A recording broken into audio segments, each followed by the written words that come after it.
What's up, party people? It's Keys Dan with RadioWhat.com, DJLittleRock.com, coming to you live in a living color from the Radio What studios. And this is my podcast, What Makes You Famous? It's an extension of the RadioWhat.com internet radio station that I've been running for quite some time. And if you need DJ services, where do you go? DJLittleRock.com. Let me say that one more time. DJLittleRock.com. Check availability and get a free price quote. And maybe you could have me, yes, me, at your next event. Video dance parties and karaoke jams have been my area of expertise. And of course, weddings. Wedding season is here. I encourage you to go have a wedding. And hopefully, if you need some entertainment, call me. All right, today on the program, John KT of KT Productions. I'm kind of excited about that. You don't know who that is? You're going to find out in the next few minutes, so stick around. This week's shows, yes, this is the part of the program where I put in what shows I have this week. Due to the novel COVID-19 coronavirus, I have no public shows. I have no private shows. But I did get some good news today. My regular Friday night gig at the Rab in Conway, Arkansas, the Video Dance Party Karaoke Jam, will be coming back. Yes, May 29th. You'll get to sing right next to little old me. I'm taking some precautions. You know, I want to make the people feel comfortable when I'm out there at the Rab. I got the good disinfectant wipes, so we'll be wiping down the microphones between each singer. I know. I think it's a little much, but hey, it's going to be a good time. The people need to be entertained. We got to break out of this house. Quarantine is just you quarantine the sick people, not the healthy people. The healthy people, go on out. Have a good time. Now, if you are feeling kind of sick, I encourage you, stay home. Get yourself better. Feel better. Then come out and play with us at the Rab Friday night. That's May 29th. I'm so excited to be back at the Rab. Now, they've been open somewhat for the last few weeks, or the last week or two. It's not that long. They've been open for in minimum capacity, just slowly getting things back on track at the Rab in Conway, Arkansas. Now, Russellville, the Old Post Barbecue, my Thursday night gig, hasn't quite opened up yet. That's a smaller place, so they don't have a lot of ability to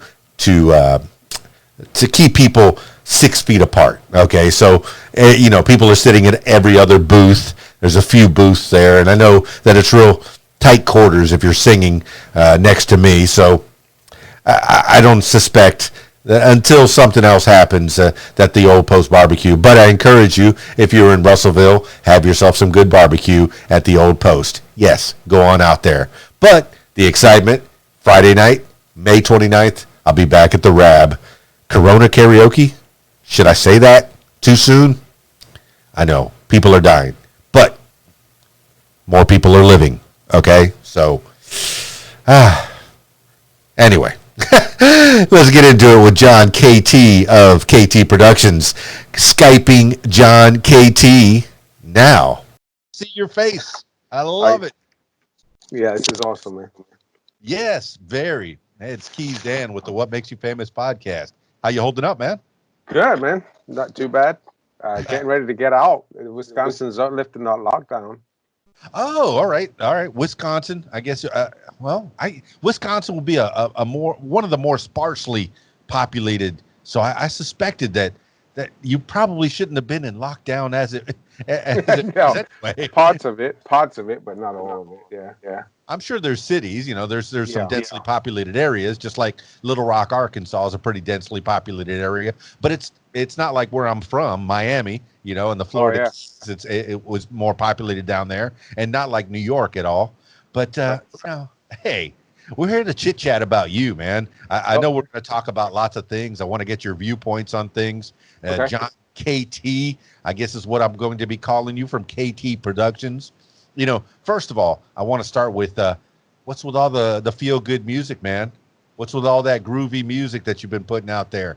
Hey, man, that's just, I don't know. It's inbred in me. I don't know. It just came, it's kind of a family trait. I guess I come from a line of drummers, my grandfather, my uncles, and stuff like that. And I started out as a drummer, and and that's like my first instrument. So that's where most of it, the laid down part comes from, the groove.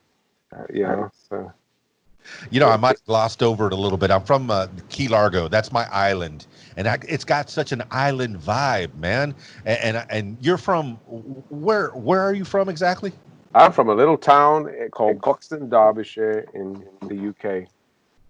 Man, how is it growing up in a small town? I'm not familiar with geography. I know where England is. I know where the British Isles are. Right. Well, this would be like in the middle northern part. Is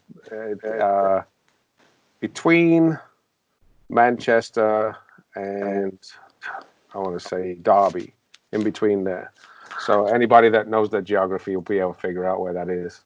But yeah, it's a farming town. It's not too bad. But we moved when I was pretty young to a big city, so that was a culture shock.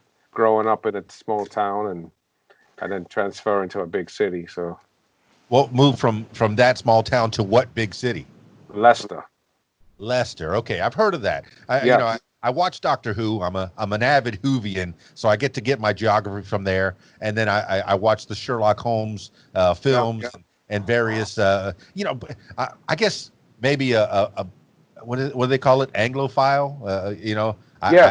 I like all things British, but I really haven't gotten the geography right. But I definitely like watching the British TV shows and things that come over that usually air on our PBS, our public television. Yeah. It's a different humor. We speak the same language, but we have different views. That's the way I like to look at it. I want to hear your views. And you say you spent some time in a small town until how old? About 8 or 9 years old. Then we moved. Big town. Yep, big city. Okay, so what was that? What was that culture clash, or what did you gain from being in a small town? What do you remember from that? And what did you do in said small town until you were 8 or 9, and then moved to Leicester? So in a smaller town, it's more everybody knows each other. So the neighbors knew who you were, who you belonged to. You were in and out of each other's houses. In a bigger city, it was a little bit different. It was like a big culture shock. It wasn't as friendly. People, you had to be careful of your neighbor. You didn't know where they came from. So that was it. But I think the benefit of moving to a bigger city that I wouldn't have been exposed to in a smaller town was the different cultures. England has a big West Indian culture, and a lot of reggae music came out of the UK. And so you would walk down the streets and you would hear all this stuff coming out of people's windows and stuff, and that's where I started to get that musical vibe from. That had to affect a young John KT walking Absolutely. the streets of Leicester. And so, all right, when did you dive into music, and who got you into it? How were your mom and dad raising you? Were they musical at all? My mom would sing. I think it was from an early age. My grandfather used to get. So, a little history about my family. My grandfather, his dad, actually came from New Bern, North Carolina, and jumped ship in London back in the turn of the century. So my family actually comes this way, not the other way. So my grandfather used to get a lot of exported music, like Nat King Cole Trio, all that kind of stuff. And he used to play it to me when I was really little. I used to sit on his lap, and he used to just sit me in front of the stereo, and we used to listen to it. So I got my first musical influence from him. My mom used to sing a lot of Motown music. And then as I was getting older, I started to play the drums on my mom's Tupperware with chopsticks. And so that's how I started out. But when I first did my first real gig was in church. Somebody asked if there was a drummer in the audience, and I'd been practicing at home for so long. I was about 8 or 9. And I said, yeah, me. So I got up there. I was scared to death, little kid, but played the drums, and then they kept me up there for a while. So I mean, this is purely Tupperware trained, and then you got to the skins in church. Absolutely. Was it natural? Did it work out? You were it got like a built-in metronome. Yeah. Fantastic, man! Providing the backbeat. I mean, that's the heart of a band, a right. song. and I'm jealous. Okay, I don't play instruments. I have several instruments in my closet and throughout my house, but I don't play them. Thankfully, I have a very talented 14-year-old daughter that's really well adversed in her piano, and Good. she's got ukulele and a harmonica and out there, and I get to listen to some of that music, and that's great. Nice. Yeah. But I have to live vicariously through you, John KT. Tell you started just playing. It's Yeah. baffling me that you just played on the Tupperware, and Yeah. maybe like every other teenage boy or elementary school boy playing on their desk, probably annoying their classmates and their teacher. But Right. then you went straight to playing at a church. Yeah.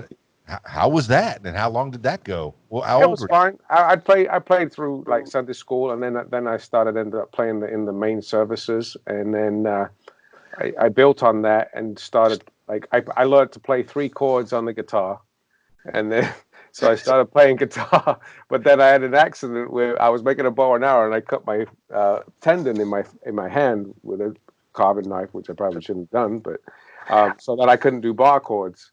So then I switched from a guitar to keyboards, and then I remember getting my first keyboard when I was about 13, and my dad didn't want me to just buy it and have it sit in the corner, so he made me get a job and make payments on it.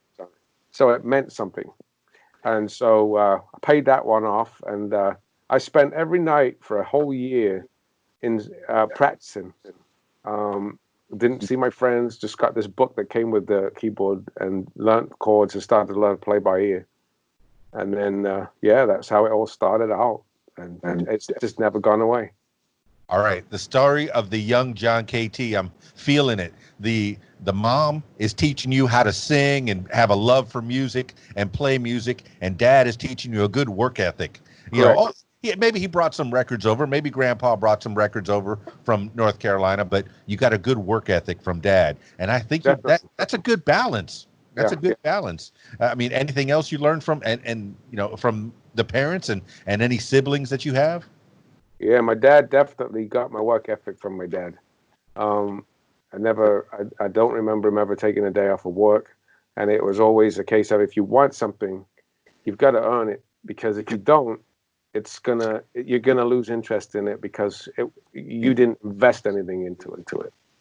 And so I was never a scholarly kid. My brother was a smart guy. I mean, he was book smart, and he's an intelligent guy.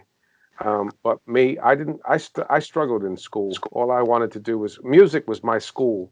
I got all my emotions were coming out then in the music thing. So I skipped a lot of school, and it wasn't until later on in my life that I decided that I'm in a point now where I need to get my education. Well, that's good. Was that self driven, or was that something that your parents said, "Hey, let's have something to fall back on. This music thing is okay, but let's have It was actually my brother-in-law at the time. excellent." He started his own woodworking business, and I wanted to do music, and my parents would say, "You got to get something that's sustainable if this doesn't work out." So my brother-in-law gave me an apprenticeship straight out of high school. So I did a 2-year trade school and became a carpenter and joiner, and that was what my first priority was that job. So yeah, when I was in my 20s, I actually quit playing music, um, got married, had a kid, um, and then but work was it. I put everything into my work. The same passion that I had for music, I put into my work. So I was money motivates. I mean, I know they say the root of all evil is money, but that's not what I mean. I just don't want to be dependent on anybody. Um, So it's not like a cutthroat love of money. You know what I mean? So it's like I want to provide for my family. I bring them into the world. I want to take care of them. So so yeah, I actually gave up on playing and writing and all that kind of stuff for about 4 years. And then I went through a divorce, and I realized that this was my passion. I had to do something with all the emotion. You know what I mean? So yeah, I picked it back up again, started writing. But a lot of people that know me didn't know that I actually played because I didn't. I'm not a flashy person. I don't sit down and just start playing a piano because there's one in the room. You know, that's a personal thing for me. So it's only been in the last 10 years or so that I've actually come out of my own and started sharing it with the rest of the world. Well, John KT, previous to the woodworking with your brother-in-law, and I'm glad he got you that job, but Yeah. previous to that, were you playing in bands? Were you playing at school, or was it Yeah. purely churches? No, I played in church a lot because my parents went to church every week. So yeah, church was my main thing. But I used to skip school and go down to the local recording studio and hang out with a bunch of up and coming bands and stuff like that. And I'd sit in and or just throw a riff down here or play with them here or that. Yeah. So there was a lot of that going on. It was like just mingling with different artists at the time. Or was there any monetary involvement here, or was this purely No. educational? Purely educational. I didn't even know. I used to actually skip school and sit down at the music store. It was like two stories. Downstairs was like all the pianos and the keyboards, and the back room was like a little recording studio, and upstairs was all the drums. And I used to go upstairs and I'd spend my whole day in there playing the drums. To the point where the staff knew who I were, coming in, and then I'd learn chords because people would come in and they'd start playing something on a synthesizer and they'd be like, "What's that?" And that's how you start picking it up. So yeah, it's like watching over people's shoulders all the time. You're giving the kids gems, John KT. If you want something, you go for it. This is your internship, is going to a recording studio, hanging around, watching people as they play, as they make records, make music, and finding out what that's all about. Now, I'm guessing that you were a pre-digital age at that point. Yes. Yeah, so you know the analog, you know how to do things on reel to reel and that kind of thing. Well, I mean, tell me about the process that you were learning at that time, and then we'll move into the digital age, I guess, as we grow and progress. You have to. Yeah. What did you learn from those people at that recording studio as a young lad in Leicester? Well, years ago, a playlist for all the youngsters, a playlist used to be a cassette tape for me. You'd record stuff off of the radio at night and hope to God that you didn't get the DJ's voice in there so that you had it on your Walkman, so you had to, kind of time it out. But I started to learn how to edit tapes with razor blades and a clear tape. And that was before in the studio. That was just with the normal cassette tapes. And start, to cut out people's voices that were in the radio stuff. And I used to sell them tapes to people, which is obviously illegal downloading now. Yes, it was Napster before it was cool. Yes, but then the process of the four-track recorders, I started using them, and I started to figure out that you could play the drum patterns in, and then you could use all four channels and then bounce it down to one. Then you had three other channels to put a bass line down, and then a keyboard part, and a guitar part. And then you could bounce that all down, and then you could use it as a backing track and do your vocals like a karaoke version.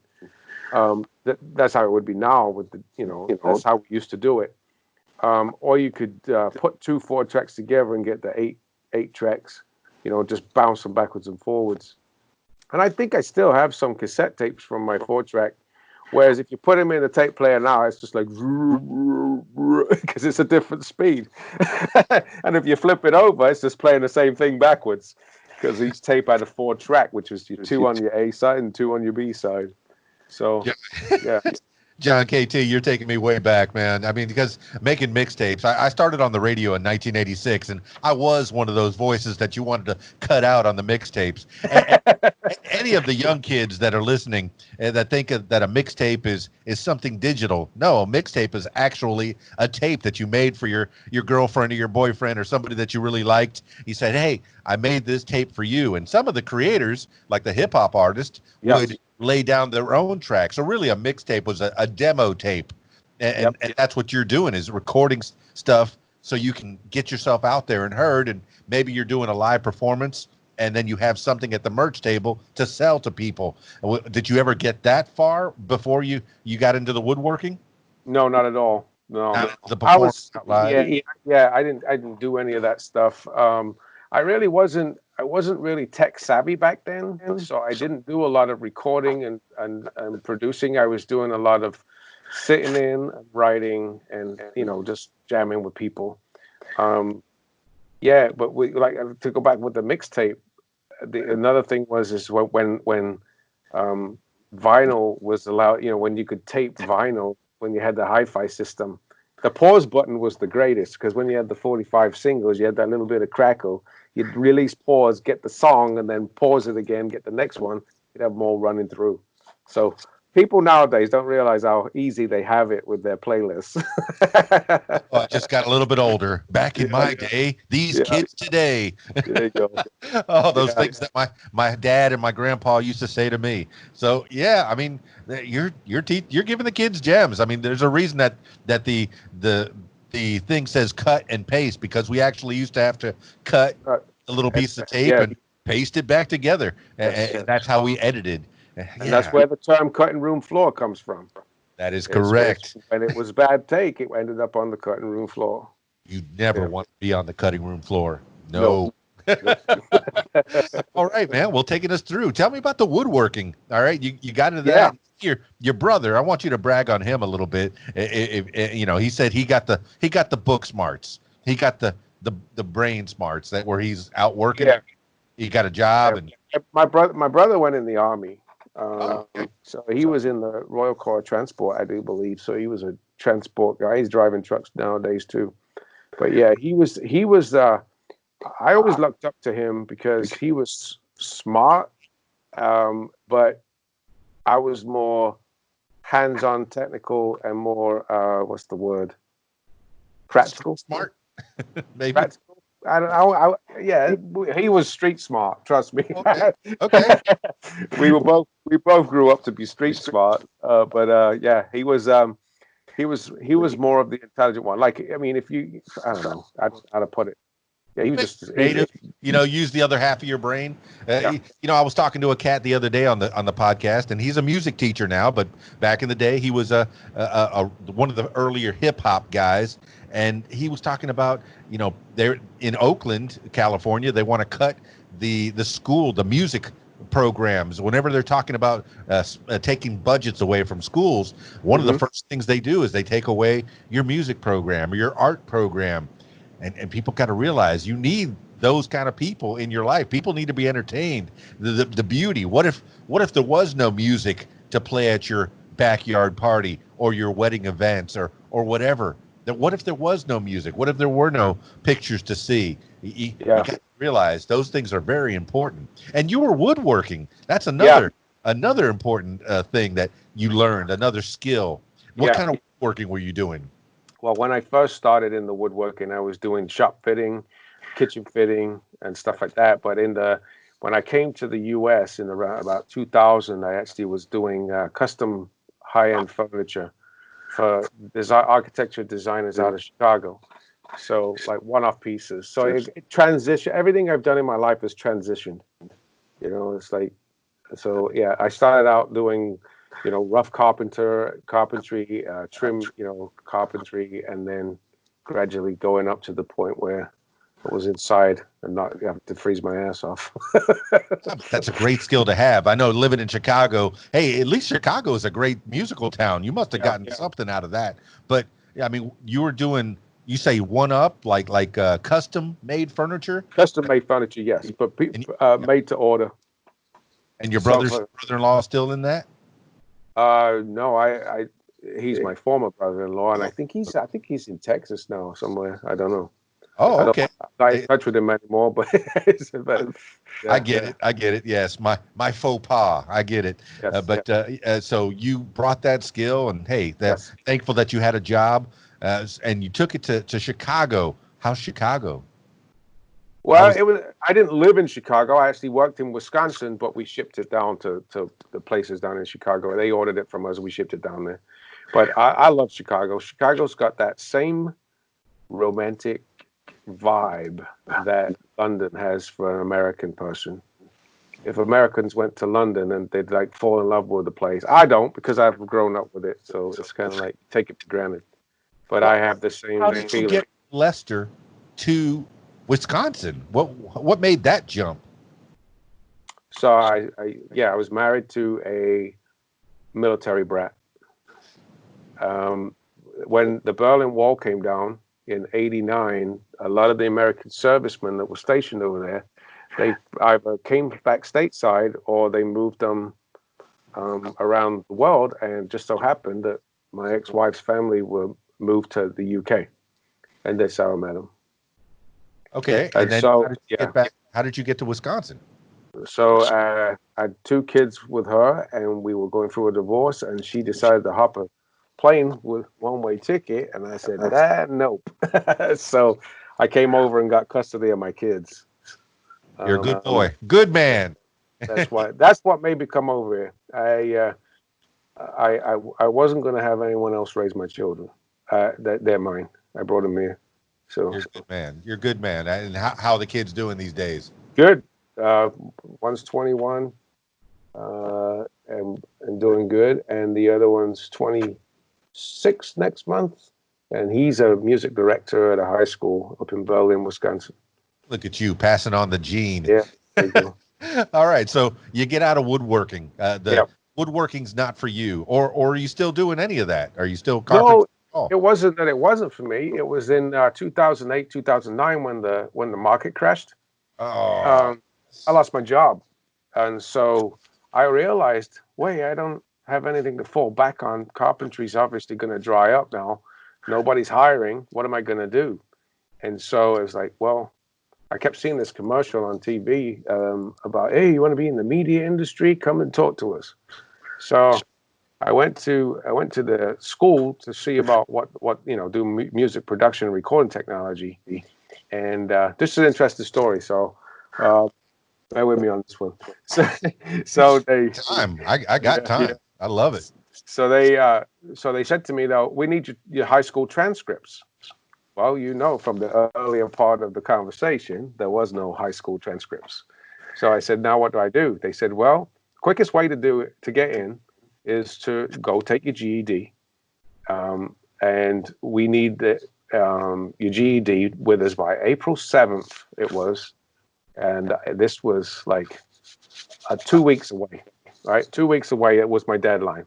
So I go and I go and look into get my GED, and I go in there and I go, so how long does it take? And they said, oh, it could take months. I was like, what do you mean?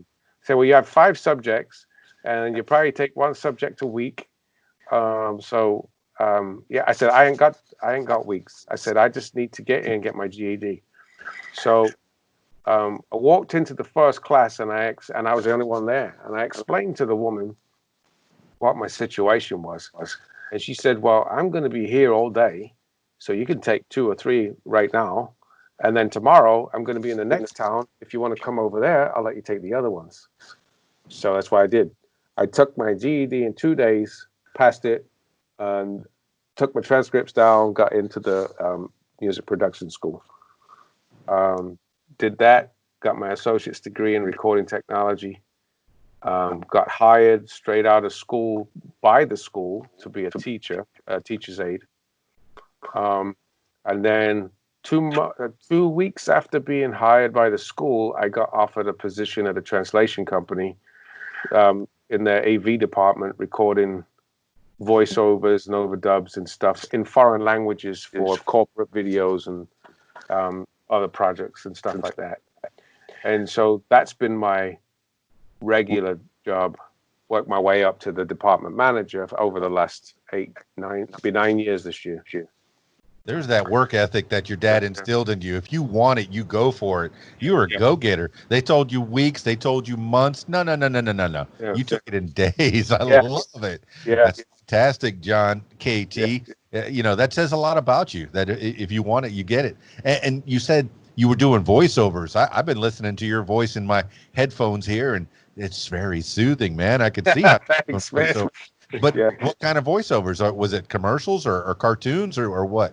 Well, we do a I'm really not a voiceover artist. It's only been recently that I've started picking that up. But I record a lot of foreign language voiceovers. So I have a lot of people come in, native speakers from other languages like Korean, Arabic, all Chinese, Japanese, all different languages. And what we do is we take corporate training videos, e-learning projects, and presentations, and we overdub them. So they've already released them.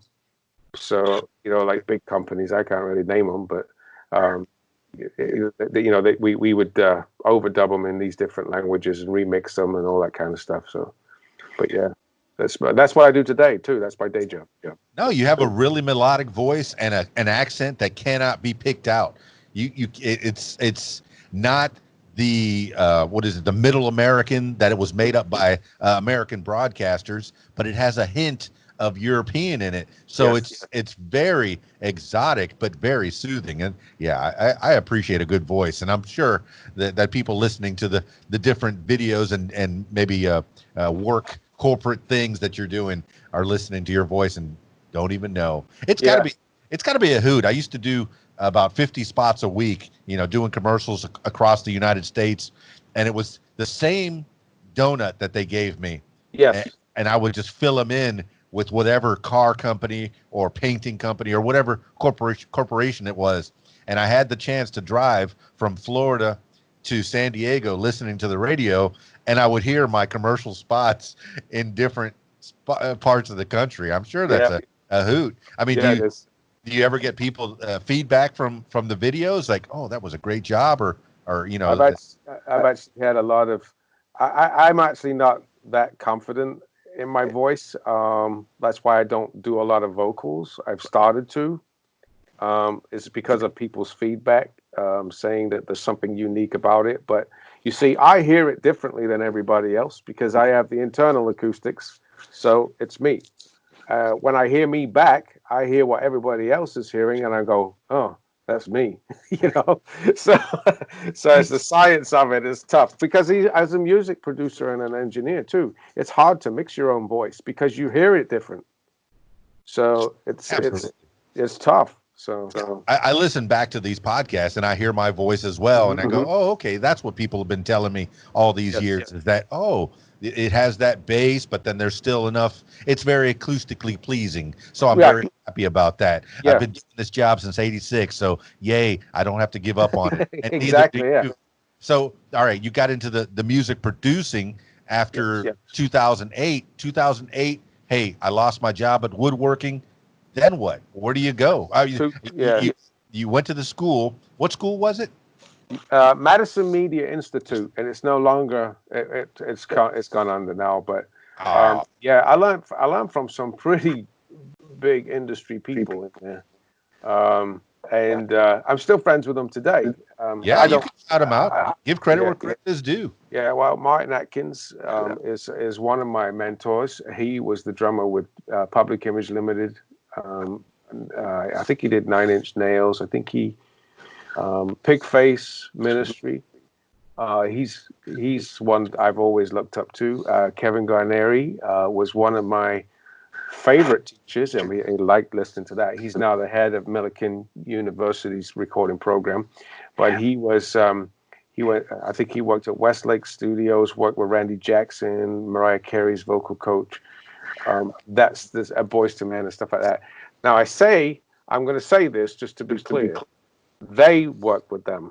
I didn't. I don't piggyback off of people's resumes. So I know these people, and I was instructed by them. I'm not saying that I'm the shit because I know them. That's not how it is. You know what I mean? A lot of people name drop, but I want to just say that it's legitimate people that were training me. You know what I mean? Yeah, if you're going to learn from the best, and it sounds like some really good teachers. Absolutely. I had a chance to brush with a lot of greatness down in Miami when I was working on terrestrial radio down there. So I appreciate when people give credit to the people that brought them up. And I went to Connecticut Schools of Broadcasting, and it's still and they had voice actors and some moderately famous people that went through and taught us various subjects. So I Yeah. appreciate that. Once you get to a certain status, you need to become teachers. So once Yes. we become where you are, John KT, you need to start teaching the next generation. And it Exactly. sounds like you did that with at least your one of your children that Yep. is in it. You know, you gave them that gene. So Yeah. all right, so you got into the music production. I mean, where did it go? I mean, where did it start? And then what did you produce? And were you playing drums or was it all electronic? No. So when I was at Madison Media, I didn't let anybody know that I was a musician. I just went there to learn the technical side of recording, how to capture in the live room, how where mic placement, all that kind of stuff, processing and all that kind of stuff. And Pro Tools, I got certified in Pro Tools. So it wasn't like I went in there going, hey, I'm a keyboard player, let me write a song, whatever. That didn't happen. It wasn't until 2016. I'd actually produced a couple of local bands while I was in Madison Media. Uh, Benson Clemmy was one. Bathtub Mothers was another. A couple of reggae artists, local artists, and so I got my feet wet in the production side of things. And then in 2016, I decided that work. I wanted to go to the next level. It was almost like, okay, so you got your GED, now you got your associate's degree, and now everybody's coming out of the woodwork with a bachelor's degree. So now the bachelor's degree became the new high school diploma. So I needed to do something to get to the next level. So I decided to go to Full Sail University and get my bachelor's degree in music production. That's when I started to do the production side of it more and get out there and put my stuff online, and started out with SoundCloud, started getting people interested, people coming to me for beats and producing them and getting a pretty good following on social media. And then Full Sail would show you the how to mix, master, and then they show you the business side of it and the marketing side of it as well. So everything put together, it went well. So after that, started to bring people in, start to produce them, and realized, wait a minute, I need to learn more than this. I need to learn the business side of it, like copyrights, publishing, all that kind of stuff. So in 2016, 2013, sorry, I went to Full Sail for my bachelor's. Graduated in May of 2016. September of 2016, I decided I'm getting my master's degree. So I went back, got my master's in entertainment business, and that taught me how to manage projects, how to do contracts, law, copyrights, publishing, all that kind of stuff. So I set up my production company, LLC. Then I started my publishing company, and then yeah, now I'm here. John KT, Distribution. like Yeah. I said, you go all the way. If you want it, you go all the way. And you had an interest in music, and you 3 years at Full Sail, you had to have learned a lot. Oh, yeah. So I'm putting you out there. I'm putting you out there for voice acting. Anybody that needs a voice actor, Oh, talk yeah, to absolutely. KT. Anybody that needs a voiceover, but a producer. That is something that bands need. That is something that musicians need. An ear, a discerning ear, and someone who's mostly impartial. Yes, you can develop a relationship with Yes. your various musicians and artists and such, but you need to have somebody that can say, yeah, you need to tweak this, or don't put it that way. Somebody who could help you to develop the music, to put it in the right order so it sounds more melodic. And that's a skill that you have. Yeah, and what it is one thing I've noticed as well, especially with the new craze with the internet and stuff like that. It's so accessible now for people to say, "I'm a songwriter. I've written this song. Um, it's taken me 10 minutes to write this or whatever, and here it is." And it's like, well, wait a minute. You could have taken another 10 minutes or had somebody else listen to it before you put it out there, because now what you've done is you've given them the first impression. And if you didn't tune the guitar quite right, or you didn't sing in key quite right, the message was lost. You may have had a good song, but the message is lost. So it's all in the presentation. And so that's what I've been doing over the last couple of years is kind of guiding people in groups that get a little bit of anxiety of like, hey, I want to get this out there because I'm so excited about it. And it's like, well, you'll have bigger impact if you just slow down and do it properly and then give them the finished product. One of the greatest jobs I had in terrestrial radio was a classic rock station. And one of the things that I enjoyed, especially when I was doing the nighttime, when I had more free range and the ability to do things, was to find demos of greats like Bob Dylan and the Beatles. And you find these songs that were really rough. And then you realize what it took to polish that roughness to make a diamond of a song. Yes. That's where it started. It doesn't sound that much like the finished product. Mm-hmm. Yeah, you have to take your time. You've heard of SoundCloud rappers, and yes, you can record your voice and you could put it straight out there. Yes. But take the time to put it through the Pro Tools, the Cool Edit, the Adobe Audition, and get it done right, and give it to an editor. That's what you are. Exactly. Editor. And you said you've put a couple of bands out there. How did they do when you put them out there? What kind of events? Well, they were more local scene. So they kind of come and go. I didn't I'm not a manager and I'm not a promoter, but I've got credits on albums and stuff like that. But yeah, I don't put them out there as like, I don't publish them. The publishing company, I started out myself because I felt that if I say to you, come and sign with my record label, and you come and sign on my record label, but you haven't asked me any questions, then you don't know what I'm going to do for you, right? And you don't know if I can do it for you. So I'm the type of person that I'm going to do it first. I'm going to fail first so you don't have to, So that's kind of why I did the publishing. So now what I do is I try to get people that have got themselves distribution and they've got themselves up there. Don't give a percentage of something you own 100% of away to somebody else just because you want to get rich and famous. You might get famous, but you ain't getting rich. Yeah. Yeah, it's like, I've heard of the bigger record companies. Yes, they can make $1 million, but you're only going to see 100,000 of that. If that. When nowadays you can sell 100,000 and keep 100,000. So, as an independent, you're still going to keep the same amount of money, but have 100% of the royalties, and 100% of the effort will be yours. And that's, I think the big record companies are running scared. I mean, have you had a deal with a big record company and then nothing? You never been with them. Never tried to pursue one. Okay. I never had any interest in putting my music out.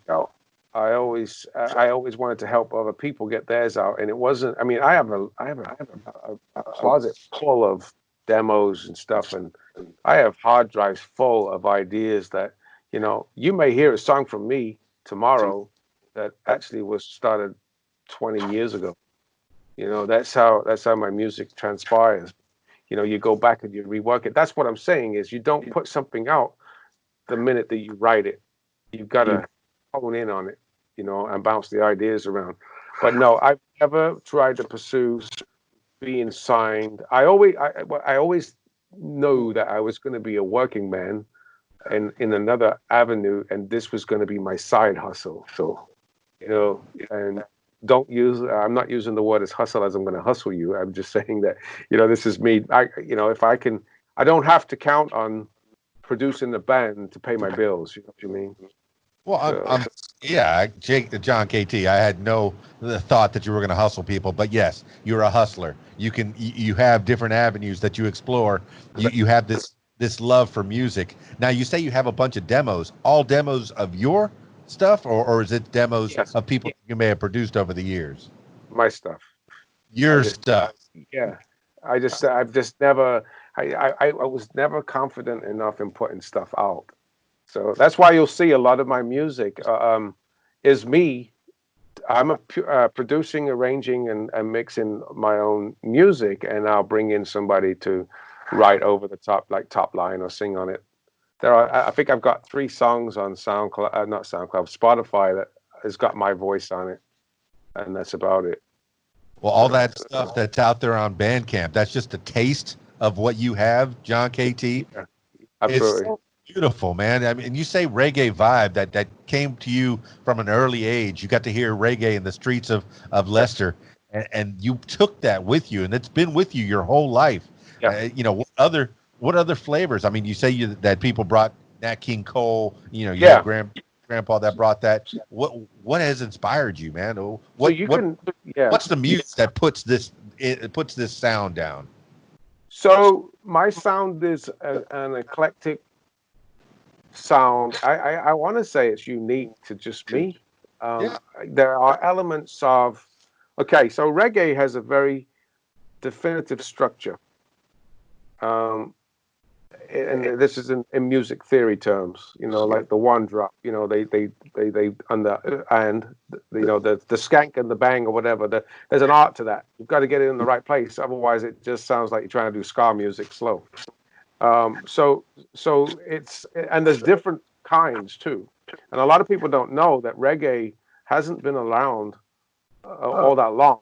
I think it transpired in the 60s. Jamaican music was they were getting the radio waves from Miami, and they were listening to a lot of R&B and soul music, and they were taking it into the church, making gospel music, but they didn't know how to play soul and gospel, so they gave it the ska music, the quick beat. And then it was by accident that somebody slowed down a ska song, and that's where reggae came from.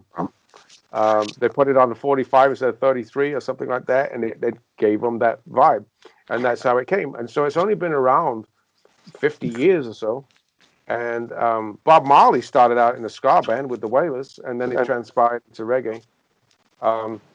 So that background of listening to the different styles of that and putting it together, then you've got a little bit of British hip hop in there, because if you notice, my beats are on the 1, 2, 3, and 4, whereas reggae beats are on the 2 and the 4. They drop the 1 and the 3. So I've been able to use that to formulate this unique sound. But if you listen to my chord structures, they come from jazz and gospel. So you've got jazz, gospel, reggae, and R&B and hip hop all fused together, and I think that's what makes it pleasurable to listen to, because it's happy and upbeat, and it's got that reggae little strut to it. So Yeah, if you're having a chill party, throw John KT in the background. It's good music to talk to your friends over, have a couple drinks, and just chill in the backyard while you're cooking up some good food. I'm listening to it, and I feel like I'm back in the islands, man. And Key Largo, a lot of people think, oh, it's the Florida Keys. It's just South Florida. There's a lot of island feel there. And you're talking about the Marleys. I used to meet up with them at Guitar Center in Kendall, Miami. His kids are all over the place, but there's a lot of his kids that are there in South Florida. Yeah, and they've made homes there. I think Ziggy and Rowan live in Miami, and I think Inner Circle has their base there too. Everybody remember them from Bad Boys, Bad Boys. What you gonna do? So yeah, there's a big reggae presence down there because that's where they've all taken up. Well, generally, what is the band in a reggae band? What kind of instruments do they need? And what is a slap 7? I've heard that for my whole life. Reggae is a slap 7, kind of like the Police. Sting and the Police had that slap 7. I'm not even sure what that is. Maybe you can explain it. Or I think if I'm thinking correctly here, I think the slap 7 means it leaves you hanging at the end. So they bass, I guess. Stop it. So I always looked at reggae music as it was throwing you off a cliff and pulling you back before you got off the end. So that's how you get that swing in there, right? That whatever. But the bass line. This is the thing that people. If you ever listen to a reggae song, the bass line is playing the melody line, and that's what's driving you all the way through. If you notice, the guitar is just chick, chick, and the piano's ding, ding, and then you got the bubble organ, and it's the bass line that's doing doom doom doom doom doom doom doom doom. Doom. So it's like that's what you need, Oh yeah. you know. Bass is definitely the lifeblood of reggae. Yep. And so the difference, all right, the difference between a ska band and a reggae band is the speed. Yeah, if you listen, if you take a reggae tune and speed it up to twice its speed, you'll probably have a ska track on your hands. It's Well, I like just ska bands too. I have yeah, no problem with them. I know growing up in the '80s, I'd get to see like Fishbone on the Fort Lauderdale Strip, and it was just listening to a good ska band. I grew yeah. up. It's nice, and then the reggae as I'm growing up in the Florida Keys. Yeah, definitely have a And feel. it was good though to see the punk and the ska kind of got into each other too. They melded into each other. So I like that transition too. You got the Sublime and that kind of stuff. It was like it was good stuff. Well, cool, man. I mean, what's on the horizon? Okay. I guess we could talk about where you're at in Wisconsin with the coronavirus. How's that affecting you creatively? Are you able to still go out to work, or do you have your studio set up at the house? I'm sitting in my studio right now. I actually work from home right now. The company sent everybody home to work from home, but because we're working digitally anyway, it's worked out pretty nice. I think the bad part for me is the fact that my routine's kind of messed up because I used to get up in the morning and go to work and then come home. So that wind up and that wind down is gone. It's kind of wake up in the morning, come downstairs into the studio, go back upstairs, and you still, you feel like if you come downstairs, you're back at work again. Well, at least 20% of the tech companies are going to remain working from home. Yes, They figured it out. They've learned that they don't have to go into work. They can work from exactly. in front of their computers at home and get their laundry done, take care of Yeah, their kids, wash some dishes, and do the job. So yeah, it's nice to work from home, man. It's nice yeah, to get up and get out. And I could do voiceovers right here using this exactly. right in front of me, and Yep, you can do the mine's same right there. thing. Yeah, Yeah, right there. And the people that are listening to the audio version of this, I'm putting it out on video on YouTube as well. So awesome. if you want to see John KT's pretty face as we're chit chatting, and I guess we're starting to wind this down a little bit. I mean, now's the time where you give shout outs for the people that you're working with and any bands that you might be producing right now, or what's coming up for John KT Productions. Yeah, I've been working with Colby Gray, my partner, Randall Griffith. We've been knocking out songs constantly. I met Randall probably 2 years ago on a Facebook group, and we've been making music together ever since. And it's just a beautiful friendship. So we're working on some projects there. I'm working with Wicked Tree out of Delaware. They asked me to master their tracks, so I've been working with them. The great band. It's just bass, guitars, drums, and vocals, and they are just so tight as a band. I mean, when I'm mastering their stuff, it's like it's hard to not just keep it on repeat all day, But you have to give yourself a break. But it's like that's how tight they are. You're like, man, how to do that? And the singer, if you get a chance, check it out. Wicked Tree. They're on Facebook. The singer's voice. I mean, he'll blow your ass out of the water, man. I tell you, he's just amazing. And so yeah, I've been working with another guy, Todd Affo. I've been producing his music. I've done a couple other names. I do a lot of work for hire, so I don't take. I just produced an album for Aaron Baker, Okay. and this was a pretty interesting collaboration situation. She posted up a post on Facebook saying that she was about ready to just throw in the towel on her music because she'd paid for a review of this song, and it was probably one of the best songs she'd written, and they gave her a bad review. And so I said, well, send it to me, let me listen to it and see what's going on here. And so we started up a communication, and she said, I have a whole album I'm trying to get out. And I said, well, I can help you with that. And so we, worked it out. So she sent me all of the stems and everything. I added some stuff and took some stuff away and produced the album and got that out. So that one's just been done. But during that time, I had a song come out I'd been working on that was touching on suicide and mental health at the time. And so I said to her, I said, hey, do you fancy jumping on this? And so she said, absolutely. So we did that collaboration. It's called Throw Me a Line. And yeah, it's now up for UK Songwriting Award, 2020 award. So, yep. That's the power you have as a musician and as a creator is you can inspire people. I mean, you're talking that's a deep subject to go into, to tackle.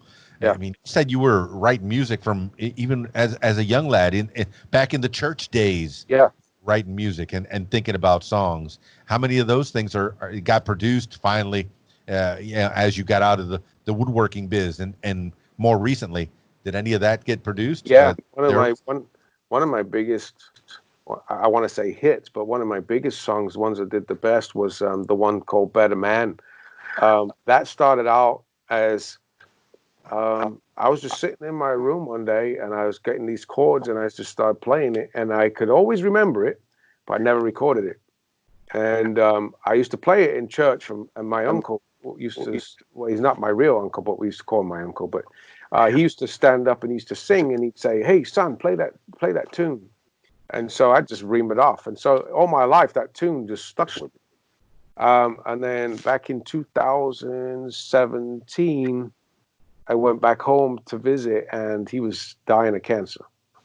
So I came back and I said to my wife, I said, now's the time for me to release it so that he can hear it. And so I put it down and she's like, how do you remember it after all these years? Well, I didn't remember it. I just played it. You know what I mean? It's different. Your fingers do the talking, not your brain. You have to shut off and just let it go.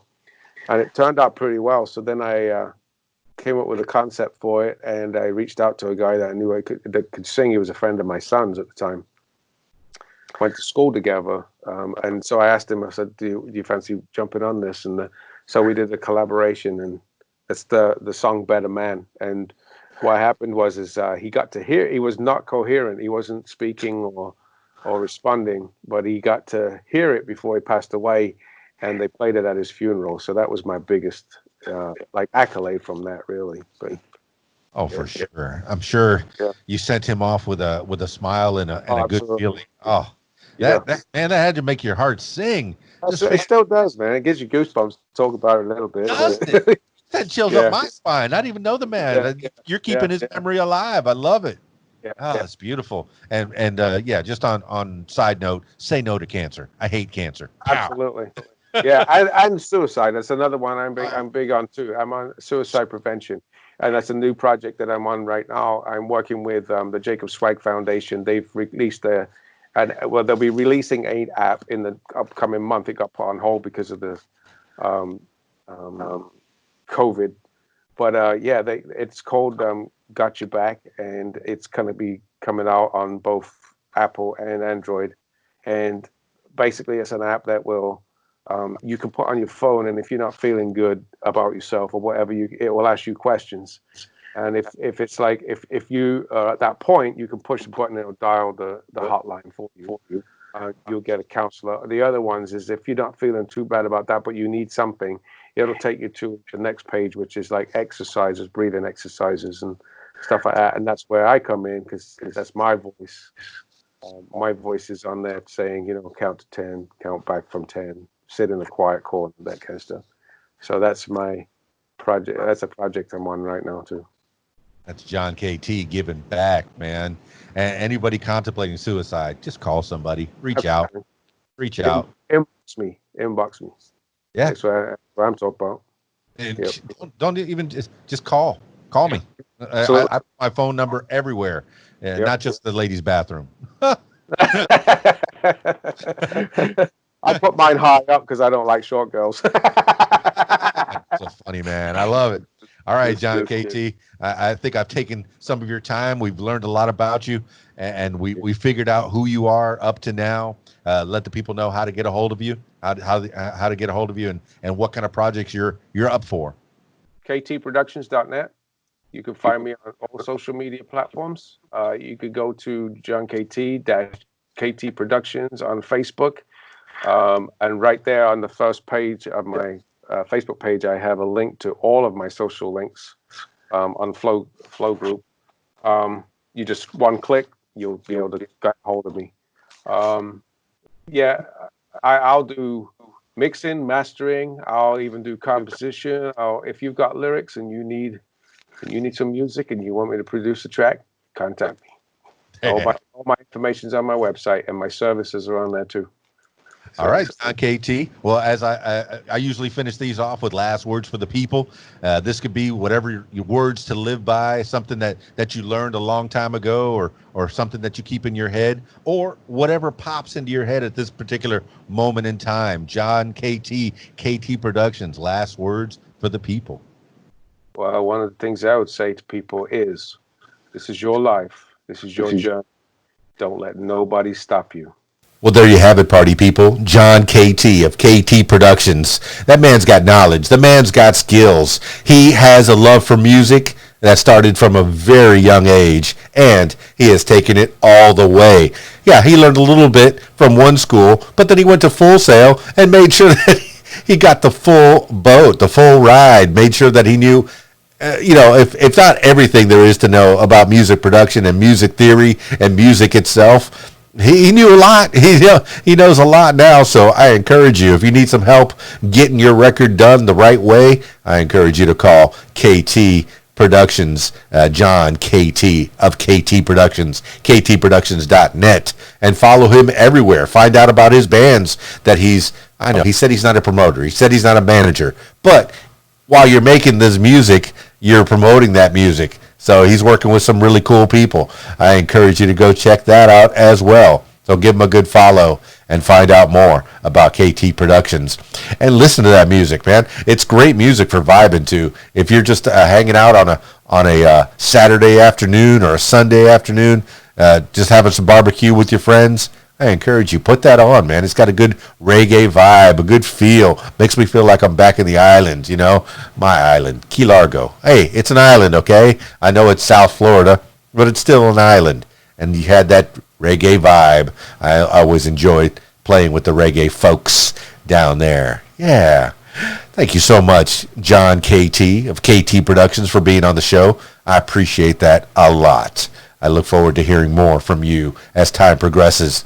If you'd like to tell your story, yes, I'm talking to you. If you'd like to tell your story, I encourage you to give me a call at 501-470-6386 or email info@radiowhat.com. That's it for this edition of What Makes You Famous. It's Keys Dan, radiowhat.com, djlittlerock.com. Peace. I'm out of here.